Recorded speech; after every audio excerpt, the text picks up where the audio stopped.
It's not a game, it's a rich thing.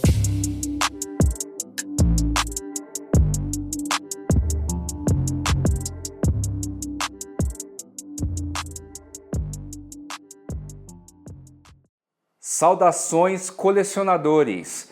Mais um episódio do Meu Sonho Essa Planta, iniciando a série Linhagens Europeias de Anthuriums. Essa minissérie vai ocorrendo aí durante o ano de 2024.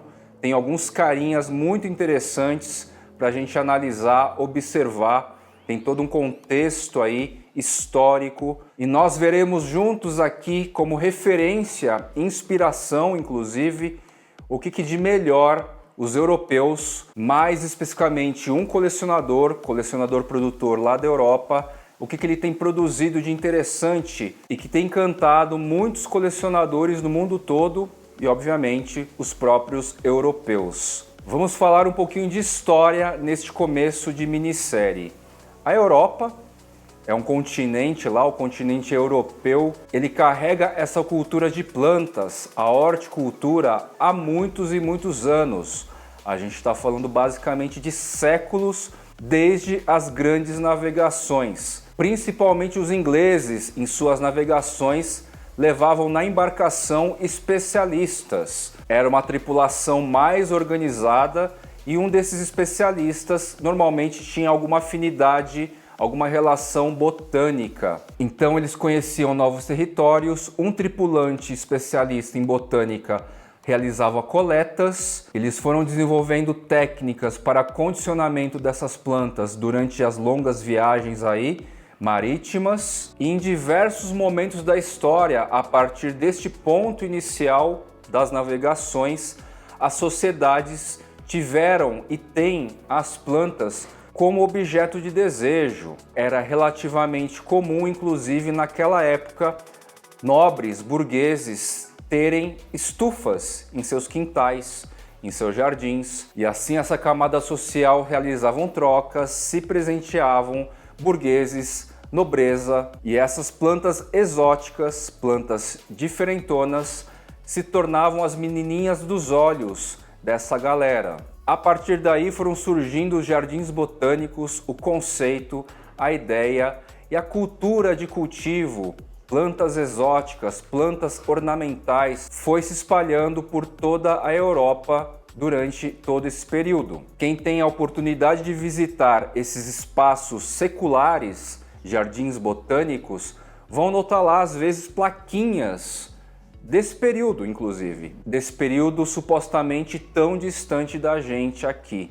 A coisa é realmente bem conservada, bem organizada, e plaquinhas originais, ou pelo menos plaquinhas que datam coletas realizadas há séculos atrás, se estabelecem por lá, organizadamente catalogadas. Percorrendo esse tempo e chegando nos dias de hoje, como que essa galera, colecionadores, eles condicionam suas plantas, variedades e espécies normalmente tropicais ou subtropicais, folhagens. Como que eles condicionam essas plantinhas que a gente sabe em territórios, em áreas de clima temperado, onde num período relativamente longo, praticamente meio ano, você vai ter frio e também bastante neve. A gente sabe que em diversos países, provavelmente a maioria dos países, vai nevar durante algum período. Então, além de estufas condicionadas, de vidro normalmente, de outros materiais, os caras lá também, como qualquer canto do mundo, estão verticalizando suas moradias. A gente está trocando casas por apartamentos em geral, e isso é um fenômeno mundial. Daí então, o cultivo indoor, dentro de casa, passa a ser uma realidade mais constante. O cultivo indoor é sim uma realidade mundial de um estilo de vida atual, moderno. Diferente de vários pontos aqui do Brasil, que mesmo no inverno a gente consegue dar nossos rolês, encontrar diversão fora de casa, os europeus em determinados períodos, eles tendem a ficar mais tempo, meses, reclusos em suas casas, em suas moradias. Então, culturalmente, a vida toda, você vai buscar atividades diversas para fazer dentro de casa. Eles buscam cozinhar, se entretêm com internet, jogos de tabuleiro, videogame, se disponibiliza mais tempo para a leitura, para tocar um instrumento e, por que não, também, já que o ambiente interno é parcialmente condicionado para o próprio ser humano, em termos de calor, em termos de umidade, por que não então passar períodos relativamente longos cuidando de suas plantas, realizando cultivos, realizando a produção de híbridos? Acontece que ao final de 2018, um fenômeno mundial chamado Urban Jungle, que se intensificou a partir da pandemia, botou muita gente a cultivar plantas. Curiosamente, o ser humano buscou a compensação do isolamento no cultivo de plantas, na domesticação de algum pet, e a gente sabe muito bem, nós que estamos no rolê, que planta sim, sem dúvida nenhuma, virou um objeto aí de consumo e um objeto importante aí para a gente compensar a situação pandêmica de isolamento. Tirando uma ou outra variedade de famílias diversas, as aráceas meio que encabeçaram esse movimento. Philodendrons, aglaunemas, colocásias, alocásias, monsteras e, não menos importante, os anthuriums. E aí que a partir de 2022, com controle mundial do coronavírus, do Covid, o ser humano volta aos poucos a retomar as suas atividades externas. Em 2023, se vocês observarem aí os movimentos sociais e a retomada compulsória de shows, nunca se fez tantos shows, ou melhor, eu nunca vi tanta gente expor nas suas redes sociais a ida a um número muito grande de shows, festivais e shows principalmente. Dava até uma sensação assim que a galera estava tirando atraso, e ainda está. Inversamente proporcional, as plantinhas foram saindo do interesse dessa maioria e agora vem se afunilando, vem se filtrando em quem realmente fica, gente nova que entra numa dinâmica muito diferente, com interesses bem diferentes à época da pandemia. E mundialmente falando, quando o assunto é a família Arácea, os anthuriums hoje, seja na Indonésia, na Ásia, na Europa, nos Estados Unidos e potencialmente no Brasil, possivelmente no Brasil, os anthuriums são os caras aí que mantêm a chama acesa neste exato momento, sem necessariamente desprezar outros gêneros e outras famílias até. Contudo, basta fazer uma breve pesquisa aí em redes sociais, no Google, são os anthuriums aí que acabaram mantendo a vibração das aráceas nos tempos atuais. Em paralelo a isso, ou até mesmo antes desse movimento que se iniciou ao final de 2018, Urban Jungle e depois pandemia, a gente teve ou tem o conhecimento de alguns expoentes, alguns caras, algumas empresas que se destacam nesse rolê todo, nesse percurso todo. Já citei aqui algumas vezes o William Rotolante, da Silver Chrome Gardens. Muitos de nós hoje sabemos quem é a Enid, da NSA Tropicals, Scott Cohen, Doc Block, Dr. Block, Steve e Mary Nock, John Banta, Tim Anderson. Mas espera aí, todos esses caras são estadunidenses, pois é. Mas você não estava falando da Europa? Sim, acontece que nós brasileiros, culturalmente também, talvez até por alguma proximidade, a gente tem aí uma fixação, um conhecimento maior dos movimentos dos Estados Unidos. Eles também são um pouquinho mais exibidinhos, eles gostam de influenciar vez ou outra em outras culturas, em outras sociedades. Muito do que o mundo consome vem dos Estados Unidos, então é até natural, até orgânico, a gente primeiro destacar esses referenciais estadunidenses. Contudo, a Europa, sim, é um grande berço aí de referências, ideias, movimentos que estão um pouquinho mais à frente do que nós aqui para a gente se inspirar. E como eu citei a cultura estadunidense, a gente pode combinar também que, numa média, o europeu tende a ser muito mais discreto. Você não vê, por exemplo, suíço, sueco, norueguês querendo dar uma influenciadinha aí em outras sociedades, em outras comunidades, né? Eu, pelo menos, nunca vi grandes notícias relacionadas a essa característica cultural. Tirando os franceses de origem latina e os ingleses de origem anglo-saxã, todo o resto da galera lá é muito low profile, é muito discreta, é muito de boa. E aí que na lupa, por intermédio de contatos também, eu conheci um colecionador europeu muito legal e descobri que na medida da cultura europeia mais discreta, mais de boa, ele é tido como um dos grandes hibridizadores, breeders de Anthuriums. O amigo RD, inclusive, ele prefere ser chamado assim por questões de descrição, inclusive cultural. Ele tem criado híbridos muito legais, de terceira, quarta, talvez até quinta geração. Toda vez que ele divulga seus híbridos para venda, há alguns anos já, a galera da Europa inteira, do extremo oeste, do extremo leste, do norte ao sul, fica muito antenada para suas publicações. São publicações assim do tipo, lança a foto, lança o preço, quem falar primeiro leva. E são exposições assim, neste formato de comercialização, que às vezes duram 3 horas para vocês terem uma ideia. São longas e sempre tem muita gente nas devidas proporções do nosso colecionismo, em torno de 500 pessoas que ficam ligadas lá à medida que ele vai subindo para o feed, fotos e valores das suas plantinhas. 99% híbridos produzidos e criados por ele e no percentual menor, de vez em quando, cortes de suas matrizes. Matrizes essas que geraram seus próprios híbridos. A qualidade de suas matrizes perpassam aí por nomes como Marinock, Jay Vanini, Rory Antolak e outros colecionadores das antigas, com aperfeiçoamentos ou híbridos muito antigos também, sejam estadunidenses ou próprios europeus. A métrica de nomenclatura para aperfeiçoamentos europeus ou híbridos europeus de longa data seguem aí padrões Jay Vanini, Rory Antolak, contudo são nomes próprios, como por exemplo Anthurium Carla Black Amanda.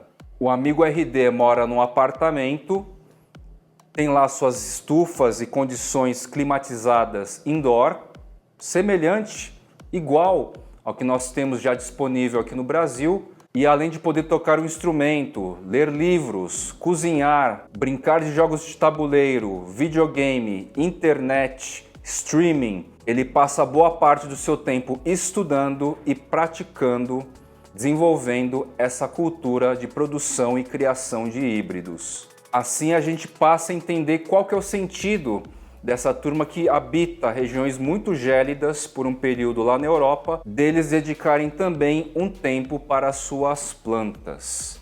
Ao final deste primeiro episódio, que abre a série Linhagem Europeias de Anthurium, eu vou mostrar aqui parte dos indivíduos rapidamente, e cada um deles e mais estarão expostos aí em episódios individuais do Meu Sonho Essa Planta. O que é legal dizer também é que matrizes assim que vêm de berços de Jay Vanini, Rory Antolak, colecionadores das antigas, ele tem algumas plantas incríveis, algumas matrizes incríveis, como o Anthurium Ace of Spades Dark, que não é tesula. Matrizes de qualidade assim ajudam a elevar, sem dúvida nenhuma, não só de preço, como também o afetivo, o emocional dos seus híbridos. Só que o ponto mais importante aí é o talento que ele tem na criação, nas escolhas das espécies, nas escolhas dos pais e das mães. É tudo muito selecionado a dedo. Só de um exemplo, eu vou deixar a foto aqui do lado, da matriz que ele utiliza, do Anthurium papillilaminum Fort Sherman X Halflinam. É esse cara espetacular assim. É um indivíduo muito único. Essa formação aí com sinus reto é um caso realmente à parte. Provavelmente único assim, ou um dos poucos. Deixei então essa parte de história e conceito para este episódio de abertura e vou mostrar rapidinho aqui para vocês 4 dos indivíduos iniciais que vão ilustrar aí essa jornada Linhagens Europeias de Anthuriums by RD, esse meu amigo, tá? Vou trazer hoje os nomes das variedades híbridas para vocês conhecerem, para vocês verem quantas misturas já tem, e no decorrer dos episódios a gente vai vendo um a um mais no detalhe. Começando aqui com este carinha, esta minha muda aqui, é um Forget X Carla Black Amanda. É uma seleção, é uma variação lá, nomeada assim lá na Europa. Esse é o grande diferencial desse cara. Nos episódios que eu vou enfatizar cada indivíduo, cada híbrido, eu vou trazer foto das matrizes, quando polinização self, ou foto dos pais, quando forem variedades diferentes, tá? Nesse caso aqui, esse carinha é self, tem uma matriz já que gerou híbridos nessa condição. Forget X Carla Black Amanda.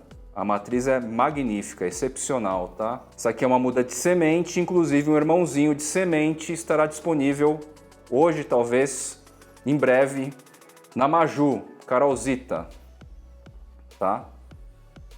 Ela vai já expor a imagem da matriz. Segundo carinha aqui, é um híbrido, ou melhor, um aperfeiçoamento genético aqui do Anthurium Ace of Spades, que ele chama de Green, que seria a forma mais típica, tá? A forma original, com Dark, mas não Dark Tesula. É o Dark de um colecionador que viveu há um tempão nos Estados Unidos. Naquela época, esse colecionador ele teve acesso a uma muda selecionada, Dark Form, levou para sua terra natal na Europa e o amigo RD conseguiu uma muda com o cara, tá? Vocês podem ter certeza que essas colorações elas vão ficar muito próximas, se não iguais, ao famigerado Dark Form Tesula, tá? Ele tem também o Dark Form Tesula, mas eu honestamente acho que o Dark que ele tem lá, vindo desse colecionador, é muito incrível, porque ele tem uma textura diferenciada, um acetinado. O Dark Tesula é fosco, né? Normalmente é mais fosco. E essa muda selecionada de Dark que ele tem é acetinado. Bem legal, bem bonito. Então aqui o Green, forma mais típica, com Dark desse amigo colecionador dele. Aqui a gente tem um outro aperfeiçoamento genético do Anthurium Azuri Drake, que seria um aperfeiçoamento de Papillilaminum realizado lá na Europa por anos já. Já tem história o Azuri Drake por lá, com o Anthurium Papillilaminum Mary. Quem é o Anthurium Papillilaminum Mary?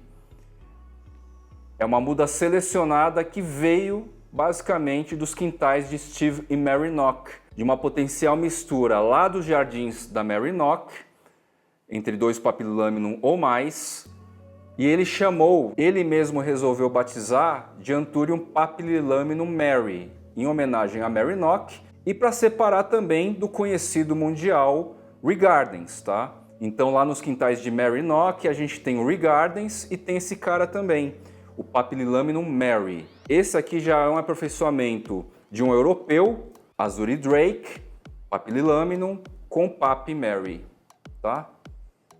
Europa e Estados Unidos aqui em relevância. Muda bem pequenininha. Na morfogênese aqui a gente vai ver coisas bem legais e vou trazer, na medida do possível, foto das matrizes aí, como eu comentei.